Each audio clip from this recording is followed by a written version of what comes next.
안녕하세요. 함께 재밌게 자미를 공부해보는 시간입니다.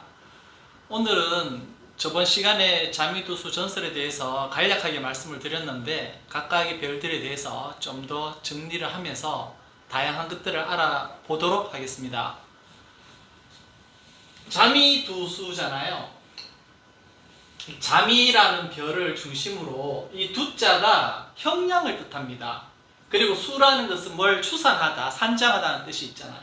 그러니까 자미를 중심으로 해서 어떤 그 사람의 운명의 형량을 추산하는 방법, 자미 추명술이라고도 합니다. 자미두수라고도 하지만, 그래서 자미두수가 된 거죠. 자미의 별을 중심으로 해서 별들이 어떻게 포국이 되어서 그 사람의 운명에 대해서 감명을 하느냐. 결국은 사주를 감명하는 방법은 두 가지가 있는데, 자평진전의 사주와 자미두수가 있습니다. 그래서 자평진전은 24절기를 기준으로 해서 사주를 감명하는 방법이고, 자미두수는 음력을 기준으로 해서 시간 중심으로 감명하는 방법입니다. 자미두수는 시간이 굉장히 중요하다고 했죠. 시간에 따라서 별에 포국하는 것들이 완전히 달라지기 때문에 그렇습니다. 그래서 별 하나하나에 대해서 살펴보겠습니다. 가장 중심이 되는 자미성을 먼저 살펴보겠습니다. 자미는 배급에 해당되죠. 주인공, 문왕의 장남. 그리고 가장 먼저 희생됐잖아요. 그죠? 가장 먼저 희생되었기 때문에 제일 먼저 첫 번째 우두머리로 오는데, 십천간으로는 기토에 해당됩니다. 기토는 제가 십천간 정의할 때 뭐라고 했습니다? 뭐라고 했습니까? 토는 양토와 음토가 되는데, 기토는 음토가 되고, 땅이 있다면 땅 아래는 기토가 되고, 안 보이죠? 땅 위는 드러났죠. 보이는 부분이죠. 그것은 무토가 된다라고 했습니다. 그래서 무토라는 것은 드러나는 보이는 거기 때문에 물질 세계를 뜻하고, 기토는 보이지 않는 세계이기 때문에 정신적인 세계를 뜻한다. 사람에게도 보면 이 겉으로 드러나 보이는 육의 세계, 이거는 무토에 해당되겠죠. 그리고 지금 내가 나라고 인지하는 정신, 보이지 않는 형이상학적인 것은 뭐라 그럽니까? 기토에 해당되는 거죠. 그러니까 영육이라고 부르잖아요. 그래서 그 영육 중에서도 기토, 정신적인 부분에 십천간이 기토가 배분이 되었다. 그리고 토라는 것은 신뢰를 할 수 있는 거잖아요. 그래서 잘 아셔야 되고, 결국은 이 자미는 누구에게 죽었습니까? 파군, 주왕에게 죽임을 당했습니다. 그렇기 때문에 어떤 주왕과의 관계에 있어 가지고는 불리하다. 그리고 또 그 자기가 죽게끔 하게 한 단서가 누구였습니까? 달기, 탐낭이었죠. 탐낭과의 관계에 있어도 불리한 별이 자미가 됩니다. 자미는 그 자체가 존귀함, 선량함. 존귀는 왜 생겼습니까? 제일 처음 희생당해서 자미를 중심으로 해서 움직이기 때문에 존귀하다라는 거죠. 그리고 선량하다라는 것은 배급이 효자였잖아요. 부친인 문왕이 갇혀있는 것이 억울하다. 그것을 이제 주왕에게 간하기 위해서 갔다가 죽임을 당했기 때문에 효심이 가득한 선량함이 있고, 그리고 본인이 고귀하다. 탐낭의 유혹에도 흔들리지 않고 자기의 귀함을 지켰다라는 거죠. 그래서 고귀하다. 그래서 자미는 탐낭에게 마음을 안 줍니다. 자미를 정성으로 쓰는 사람하고 탐낭을 정성으로 사는 사람이 만났다. 탐낭 여자가 자미를 좋아한다고 했을 때 궁합이 맞겠습니까? 전설로 보면은 자미는 탐낭에게 마음을 안 주는 관계이기 때문에 궁합이 좋다라고 이야기하기는 어렵다는 거죠. 이렇듯이 전설의 역학관계를 잘 이해를 하시면 궁합이 맞다 안 맞다, 사람과의 관계에서 서로 잘 티키타카가 맞겠다 안 맞겠다, 이런 부분들을 판단을 잘 할 수 있습니다. 그러니까 전설이 굉장히 중요한 거겠죠. 거기에 비해서 탐낭은 자미에게 쉽게 마음을 주잖아요. 탐낭은 자미를 본 순간 자미가 마음에 든 거예요. 그래서 탐낭을 가지고 있는 사람은 자미를 보면 쉽게 자기 마음이 가서 같이 관계를 갖고 싶어 한다는 마음이 든다는 거죠. 그리고 전설에 보면은 문왕이 그 배급의 살로 먹은 만두를 먹고 초원에서 토해냈을 때 토끼가 되었잖아요. 토끼는 어떤 뜻을 가집니까? 여리고 온순하잖아요. 귀가 또 크기 때문에 귀가 얇다. 그리고 초원이라는 이상세계를 통해서 이제 달려가잖아요. 문왕에게 예를 취하고 난 다음에 그렇기 때문에 이 자미의 특성은 본인이 어떤 일을 하다가 막힌다거나 잘 안 될 때 이상세계로 피해버리는 습성이 있습니다. 그리고 자미하고 탐낭이 같이 있는 경우가 있는데 동궁을 합니다. 이 자미 탐낭이 자오묘유 중에서 묘궁과 유궁에 있으면은 승도지명이라고 이야기합니다. 승도라는 게 그 스님이 된다라는 걸 말하는 거죠. 그래서 뭐 현대에 와서는 뭐 승도지명이라고 이야기하는 것보다는 자미 탐낭이 묘궁이나 혹은 유궁에 있다 그러면 종교적인 성향이 있는 사람이다. 종교적인 성향이 강한 사람이다.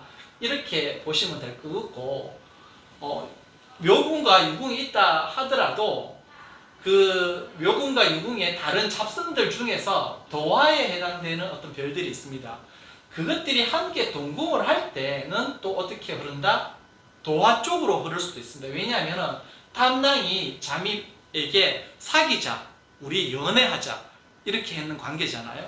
그래서 이 자탐이 있는 궁에 다른 도화를 뜻하는 잡성들이 있습니다. 뭐 촌녀라든지 홍난천이, 홍령 뭐 이런 것들이 있는데 대모도 도화에도 해당되고 함지, 욕지 뭐 이런 것들이 있습니다. 이런 것들이 같이 있다 그러면 종교적으로 흐른다기보다는 도화로 흐를 확률이 많고, 이 종교적으로 흐를 때에는 공망성이 있을 때 종교적으로 많이 흐르게 됩니다. 뭐 절공, 순공 이런 것들이 있을 때 종교적으로 또 흐를 수 있다. 뭐 지공, 직업 또 지공도 이제 공망성이거든요. 그런 것들이 있을 때 종교적으로 흐를 수 있다. 이렇게 이제 판단을 합니다. 그래서 지금 어떻습니까?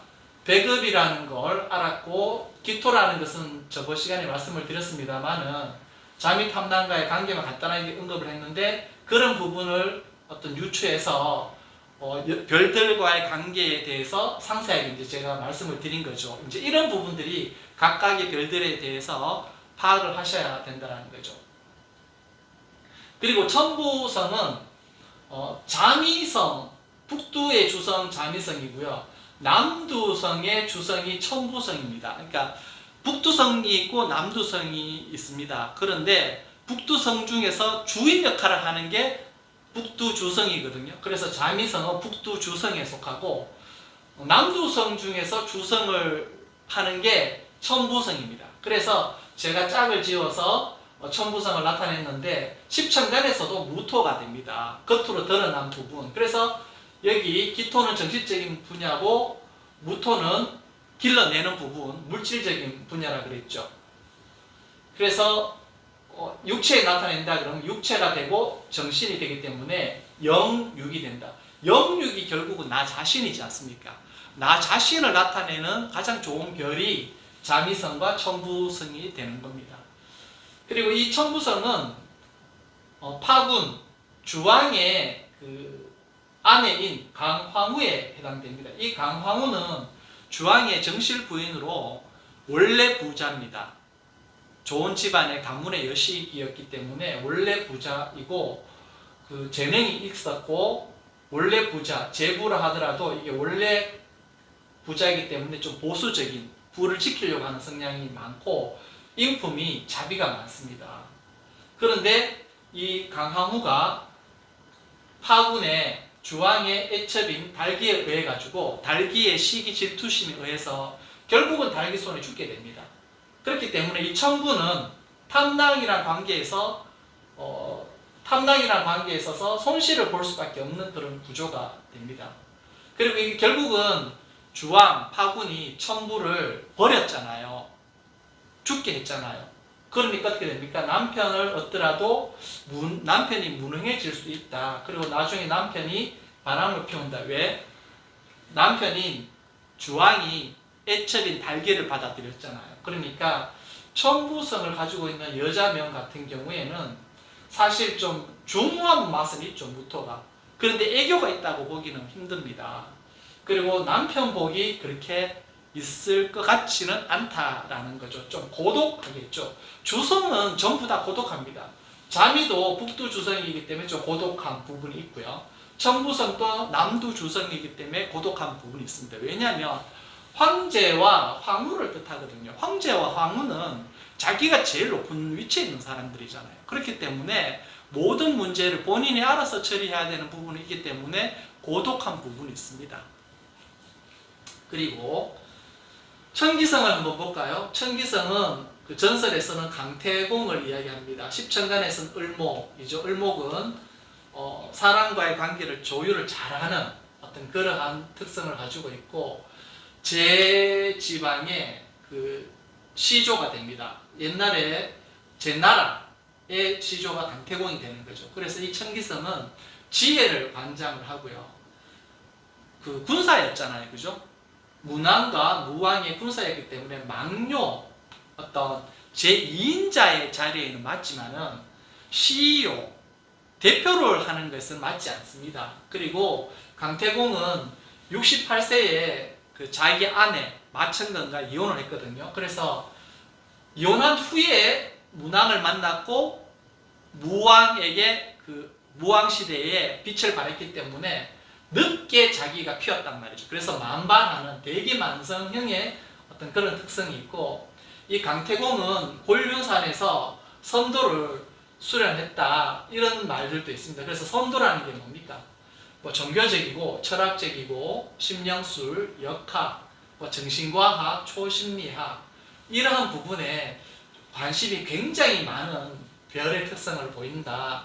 천기 있는 사람들이 보면 이런 영역에 있어가지고 좀 형이상학적인 종교적인 성향, 신기한 걸 좋아하고 머리가 굉장히 비상하다는 거죠. 왜? 지혜를 관장하기 때문에. 그리고 무왕 때 아주 크게 중용되었다. 그래서 그러다 보니까 감정상 무곡이라는 별자리와 만나면 상복, 서로 상자에 도를 붙자 서로 돕고 서로 상자에다가 이룰 상자, 서로 도와서 서로 이룬다. 그래서 굉장히 무곡이라는 별자리를 만나면 창조적으로 발현될 수 있다. 자기 능력이. 그게 천기성이 가지는 특성입니다. 그리고 이 천기성이 결국은 그 주나라가 은나라를 멸망시켰잖아요. 그러니까 은나라를 망하게 한 장본인이 누굽니까? 파군과 달기잖아요.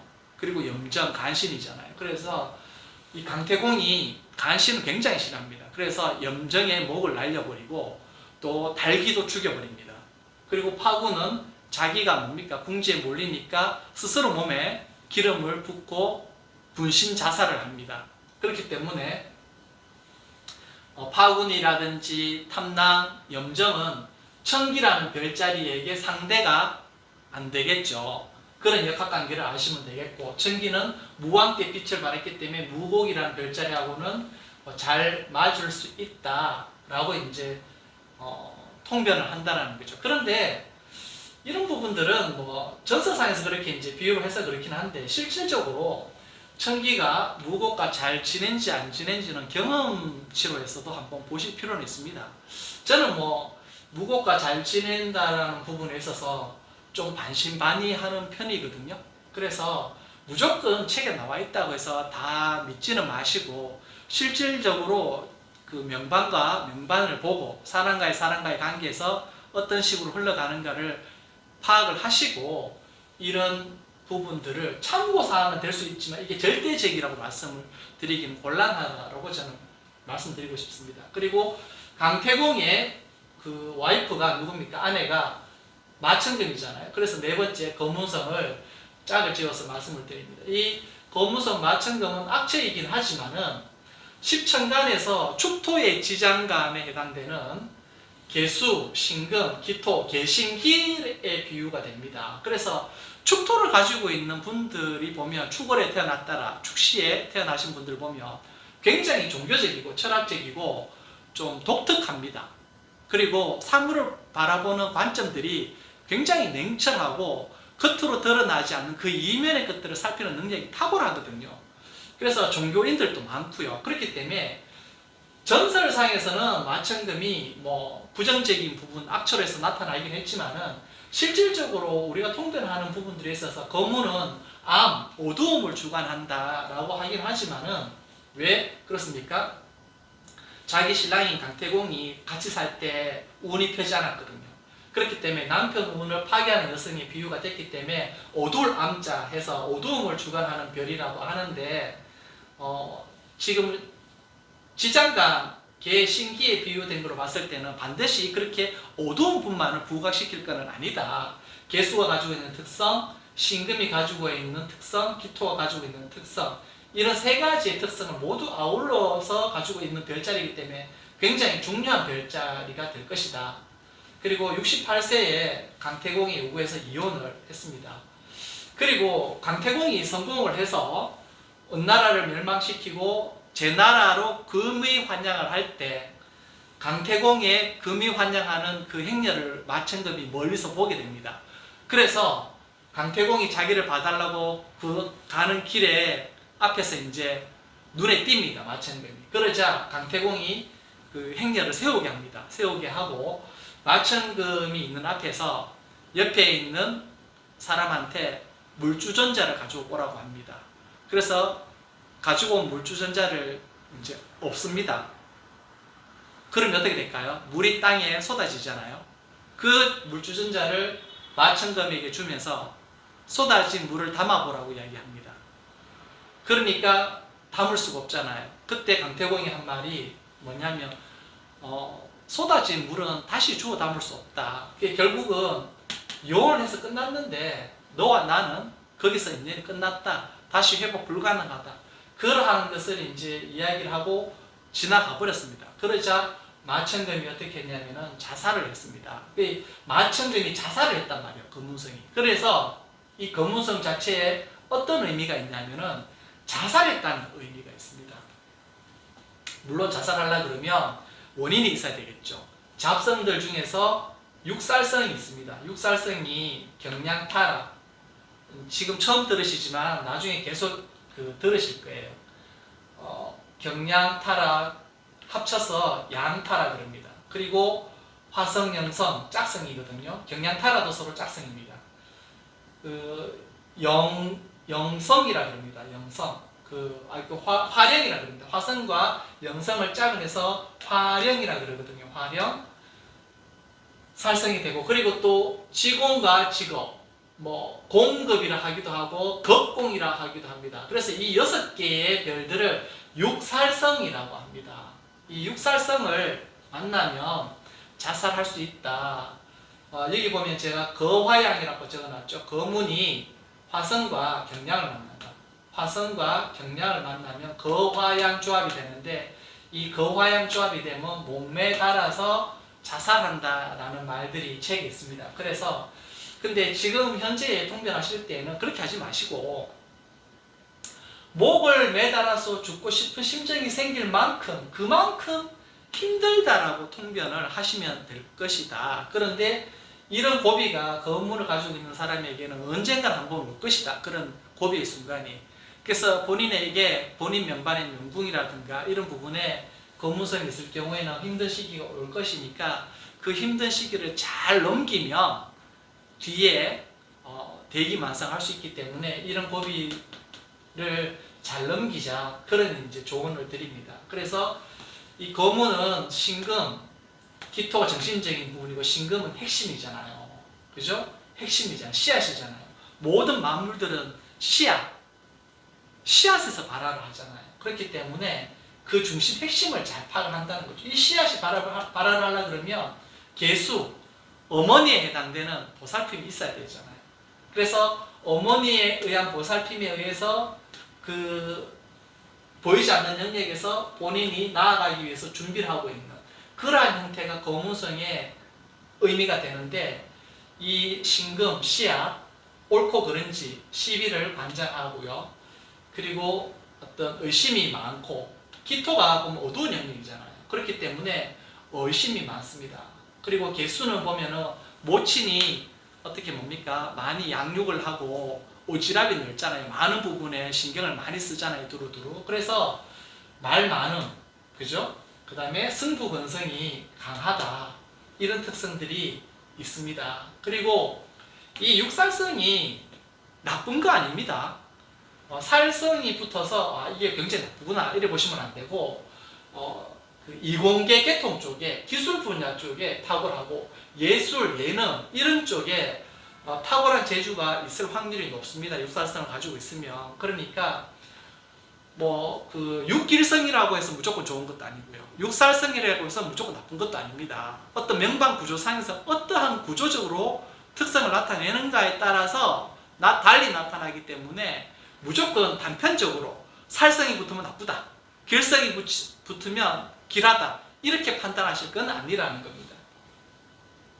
그리고 무곡성 보겠습니다. 무곡성은 전설에서 주인공 무왕이었죠. 재물과 부귀를 뜻합니다. 재부를 뜻하는데 여기서 재부는 십천간의 무곡성이 신금이거든요. 이 재부는 노력해서 도전해서 스스로 부자가 되는 겁니다. 왜냐하면 무왕이 주나라의 그 임금이었잖아요. 주가 은나라를 멸망을 시켜서 은나라 땅을 모두 차지했지 않습니까? 전쟁이라는 노력을 통해 가지고 은나라를 삼켰단 말이죠. 옛날에는 땅을 많이 가지고 있는 사람이 부자였잖아요. 그래서 자기가 노력을 해서 도전해서 부자가 되었다는 거죠. 그래서 이 재부는 원래 부자였습니다. 원래 부자는 보수적, 지키려고 한다는 거죠. 그런데 무곡성은 어떻습니까? 노력해서 도전해서 자기가 부자가 된 경우다. 그렇기 때문에 같은 부를 주관하더라도 차이점을 아셔야 됩니다. 그래서 이 무왕은 무를 주관합니다. 전쟁을 할 때 장수였다는 거죠. 그 다음에 용기가 있어야 되겠죠. 그래서 무용을 주관을 하고 은나라를 멸망시킨 장본인이죠. 그러니까 은나라를 멸망을 시켰지 않습니까? 그러니까 멸망을 시켰다는 건 뭡니까? 결과물이 있다는 거죠. 그러니까 무곡은 항상 결과가 있어야 돼요. 결과가 없지 않습니다. 이 무왕의 부친이신 문왕은 어떻게 됩니까? 자기의 장남이 죽어서 복수를 해야 되는데 마음만 있었지 실질적으로 자기 생전에 복수를 하지는 못했습니다. 그래서 용두삼이라는 표현을 했지만은 무왕은 어땠습니까? 복수를 했다라는 거죠. 그게 결과가 항상 있다. 그래서 무곡 있는 사람들은 항상 결과 지향주의 어떤 성향이 있다. 전쟁을 했기 때문에 평생 이분은 고독했습니다. 그죠? 전장에서 사셨기 때문에 그래서 고독했다. 그리고 파군을 멸망시켰기 때문에 은나라의 그 주왕 별자리 이런 파군을 이 무곡성이 망가뜨렸잖아요. 그렇기 때문에 파군은 무곡과 만나면 손해를 볼 수밖에 없다. 역학관계에서 그렇게 해서 별들과의 관계성을 이제 이해를 하시면 됩니다. 이 무왕의 부친인 문왕입니다. 천동성인데요. 이 천동성은 선정을 했습니다. 선정. 그래서 결국은 무왕이 은나라를 멸망시켰다고 했지만 이 무왕이 은나라를 멸망시킬 수 있는 터전을 닦아준 사람은 누구다? 문왕입니다. 문왕의 선정이 있지 않았으면 무왕은 결코 은나라를 정벌하지 못했을 겁니다. 그래서 사람 좋은 걸 뜻하는데 십천간으로 임수에 해당됩니다. 그래서 이 임자가 굉장히 중요한 글자입니다. 육임에서도 이 임자를 쓰거든요. 그래서 위에 있는 것은 하늘을 뜻하기도 합니다. 그리고 아래에 있는 것은 땅을 뜻하거든요. 천지를 뜻하거든요. 천지 사이에 누가 있습니까? 만물이 있잖아요. 그래서 천지인을 뜻합니다. 임자는. 근데 그 천지인을 관통을 한 의미가 있는 게 임자잖아요. 그래서 천지인의 어떤 관통했는 모든 십천간에 있어서 그 원류는 어디서 비롯된다?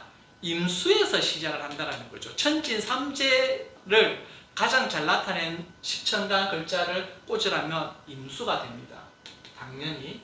그래서 모든 것은 이 무왕이 그 주나라가 주왕의 파군의 은나라를 멸망시킨 어떤 그 근본적인 어떤 힘이 된 것은 문왕의 선정이었고 십천간으로는 임수였다.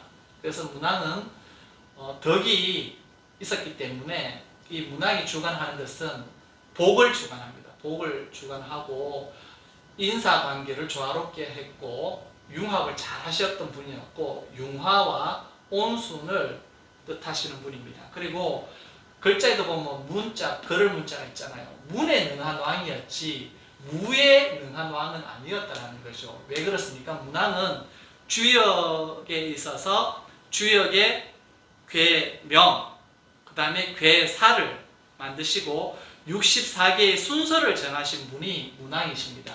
그러니까 동양의 최고의 고전, 주역에 있어서 조정이 되시는 분이죠. 물론 문왕 이전에 복희씨가 계셨지만은 실질적으로 문자로 해서 그 기틀을 만드신 분은 문왕이었거든요. 대현천이자 대철학자, 점과 역에 능통하셨던 분입니다. 그래서 원만하신 성격이셨겠죠. 장남 배급이 자신의 어떤 그 유력에 갇혀있는 부분을 간하러 왔다가 죽임을 당했잖아요. 그러니까 장남 배급에 대한 감정상의 어떤 밀접한 어떤 그런 연관성이 있겠죠. 그러다 보니까 자기 장남이 죽은 거에 대한 어떤 그런 마음의 어떤 상처 이런 부분들이 있다 보니까 자녀와 가정 이런 부분을 중시하는 측면이 이 천동성에는 있다. 그렇지만은 장남 배급 죽은 거에 대해서 본인이 뭐 했습니까? 복수를 하지 못했습니다. 은나라를 멸망시키지는 못했거든요. 자기 때에. 그래서 용두사미로 이제 표현을 한다. 명형부자, 재질청도, 관정복부, 12사항궁 중에 부처궁에 천동이 만약에 있잖아요. 그러면 천동이 어떻게 보면은 융화, 온순, 원만, 인사관계 조화를 잘하는 어떤 그런 특성이 있다 보니까 애교가 있다라고 표현을 합니다. 그래서 천동이 있는 사람들을 보면 성격이 밝고 애교가 있고 그렇다고 이야기하고, 근데 무곡은 어떻겠습니까? 무곡은 애교가 있지는 않습니다. 무겁죠. 무겁고 좀 예리하죠. 예리하고 결과 지향주의, 그러니까 좀 사람들이 봤을 때 좀 버겁다라는 느낌이 있겠죠. 거기에 비해서 천동성은 어떻습니까? 굉장히 사람이 온화하고 온순하고 대인관계, 인사관계가 좀 친근한 그러한 특성들이 있습니다. 마음을 편하게 해주는 사람, 마음을 좀 불편하게 해주는 사람, 뭐 그런 특성들로 나타낼 수도 있겠죠. 그래서 오늘은 14개의 정성 중에서 6가지 별자리에 대해서 재미나게 살펴보았습니다. 다음 시간에 또 살펴보도록 하겠습니다. 수고하셨습니다.